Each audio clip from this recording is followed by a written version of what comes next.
नमस्कार बच्चों, BKC गुरु classes में आपका स्वागत है। आज के इस वीडियो में हम क्लास 11th प्रश्न बैंक हल करने वाले हैं और इसमें हम विषय ले रहे हैं भूगोल, अध्याय 3 पृथ्वी की आंतरिक संरचना के बारे में।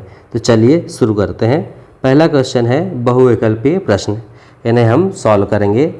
पहला प्रश्न है पृथ्वी की त्रिज्या है, पृथ्वी की त्रिज्या कितनी है? तो इसका करेक्ट आंसर हो जाएगा पृथ्वी की त्रिज्या कितनी है? इसका करेक्ट आंसर है ए 6370 किलोमीटर पृथ्वी की त्रिज्या है। क्वेश्चन नंबर सेकंड है सभी प्राकृतिक भूकंप आते हैं, सभी प्राकृतिक भूकंप आते हैं। तो इसका करेक्ट आंसर हो जाएगा, तो क्वेश्चन सेकंड का करेक्ट आंसर हो जाएगा अ, स्थलमंडल में आते हैं प्राकृतिक भूकंप। क्वेश्चन नंबर थर्ड है गुरुत्वाकर्षण कहाँ अधिक होता है? गुरुत्वाकर्षण कहाँ अधिक होता है? तो इसका करेक्ट आंसर हो जाएगा ध्रुवों में। ध्रुवों में सबसे ज़्यादा गुरुत्वाकर्षण ग्रेविटेशनल होता है। क्वेश्चन नंबर 4 है भूतल पर वह बिंदु जो भूकंप के उद्गम केंद्र के समीपतम होता है कहलाता है। तो इसका करेक्ट आंसर हो जाएगा, क्या कहलाता है ये? अधिकेंद्र। क्या होता है ये? अधिकेंद्र कहलाता है। क्वेश्चन नंबर 5 है सिस्मोग्राफ तंत्र द्वारा किया जाता है। सिस्मोग्राफ से हम क्या नापते हैं? भूकंपीय लहरों का अंकन। तो इसका करेक्ट आंसर हो जाएगा भूकंपीय लहरों का अंकन।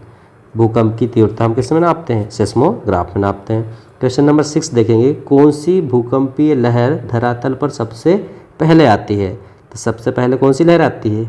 पी लहरें आती हैं। ऑप्शन नंबर ए करेक्ट हो जाएगा। क्वेश्चन नंबर 7 देखेंगे सबसे अधिक विनाशकारी तरंग मानी जाती है। कौन सी तरंग को सबसे ज़्यादा विनाशकारी माना जाता है? तो इसका करेक्ट आंसर हो जाएगा ऑप्शन नंबर सी, धरातलीय तरंग। धरातलीय तरंग को सबसे विनाशकारी खतरनाक माना जाता है। क्वेश्चन नंबर 5 देखेंगे मोहो असंतय पाया जाता है, कहाँ पाया जाता है ये? तो इसका करेक्ट आंसर हो जाएगा क्रास्ट एवं मेंटल के मध्य, मतलब कि ऑप्शन नंबर ए हमारा करेक्ट हो जाएगा। क्वेश्चन नंबर 9 है काल्डेरा का निर्माण होता है। काल्डेरा का निर्माण होता है किसके द्वारा? तो इसका करेक्ट आंसर हो जाएगा ऑप्शन नंबर ए, ज्वालामुखी द्वारा काल्डेरा का निर्माण होता है। चलिए आगे बढ़ते हैं। क्वेश्चन नंबर 2 पे रिक्त स्थानों की पूर्ति करनी है। तो इसका पहला क्वेश्चन देखते हैं दक्कन के पठार का निर्माण, दक्कन के पठार का निर्माण कैसे हुआ था? तो इसका करेक्ट आंसर हो जाएगा लावा प्रवाह, लावा प्रवाह द्वारा हुआ था। क्वेश्चन नंबर 2 देखेंगे क्रोड व मेंटल की सीमा डैश की गहराई तक है। तो इसका करेक्ट आंसर हो जाएगा 2900 किलोमीटर की गहराई तक है। क्वेश्चन नंबर 3 देखेंगे भूपर पट्टी की गहराई डैश किलोमीटर, लगभग डैश किलोमीटर है। तो इसका करेक्ट आंसर हो जाएगा भूपर पट्टी की गहराई कितनी है? 0 से 100 किलोमीटर तक। क्वेश्चन नंबर 4 है जो भूकंप बड़े बांधों वाले क्षेत्रों में आते हैं डैश भूकंप कहलाते हैं। तो इसे हम बोलेंगे बांध जनित भूकंप। क्या बोलेंगे? बांध जनित भूकंप। ठीक है बच्चों। क्वेश्चन नंबर 5 देखेंगे भूकंप की तीव्रता का मापन डैश द्वारा किया जाता है। तो भूकंप की तीव्रता किस में नापा जाती है? रेक्टर स्केल पर। अगला क्वेश्चन देखते हैं। क्वेश्चन नंबर 6 अधिक्रम उद्गम केंद्र के ठीक डैश डिग्री ऊपर होता है। तो इसका करेक्ट आंसर होने वाला है 90 डिग्री। 90 डिग्री ऊपर होता है अधिकेंद्र उद्गम केंद्र के। क्वेश्चन नंबर 7 देखते हैं पृथ्वी के केंद्र से स्थल की ओर आने पर गुरुत्वाकर्षण बल डैश होने लगता है। तो इसका करेक्ट आंसर होगा कम होने लगता है, जैसे जैसे हम केंद्र से, पृथ्वी के केंद्र से स्थल की ओर आने लगते हैं। क्वेश्चन नंबर 5 देखेंगे ज्वालामुखी उद्गार पृथ्वी की आंतरिक संरचना की जानकारी का डैश स्रोत है। तो इसका करेक्ट आंसर हो जाएगा प्रत्यक्ष। ये क्या है? प्रत्यक्ष स्रोत है, मतलब इसे हमें डायरेक्ट पता चल जाता है। क्वेश्चन नंबर 9 देखेंगे पी तरंगों के कंपन की दिशा तरंगों की दिशा के डैश होता है, तो इसका क्या हो जाएगा, समांतर होते हैं ये, मतलब कि पैरेलल चलते हैं साथ में।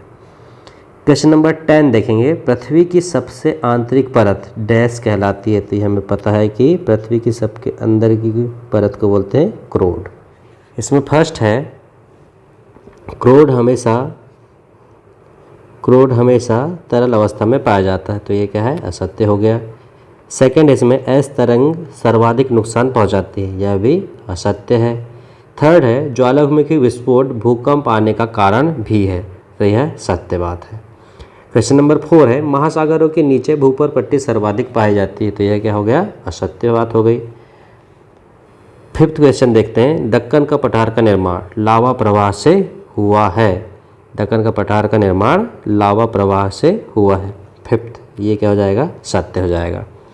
सिक्स्थ देखेंगे, जब लावा का प्रवाह दरारों में धरातल के लगभग समकोण में होता है इसे डाइक कहा जाता है, तो यह क्या हो गया, सत्य हो गया।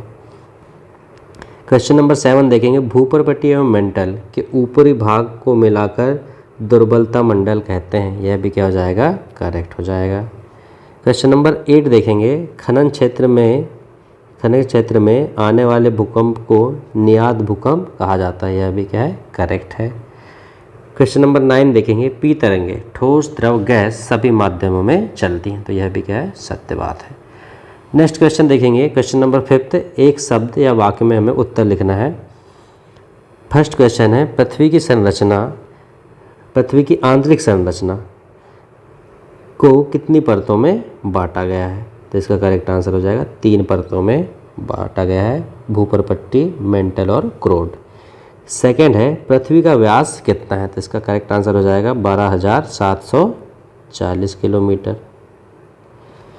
नेक्स्ट क्वेश्चन देखते हैं, जहां कोई भी भूकंपीय तरंग अभिलेखित नहीं की जाती कौन सा क्षेत्र कहलाता है, तो इस क्षेत्र को हम बोलते हैं भूकंपीय छाया क्षेत्र।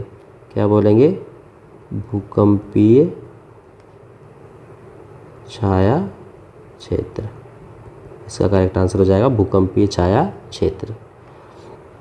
नेक्स्ट देखते हैं, परमाणु या रासायनिक विस्फोट से आने वाले भूकंप कहलाते हैं, तो इन्हें बोला जाता है विस्फोट भूकंप, विस्फोट भूकंप,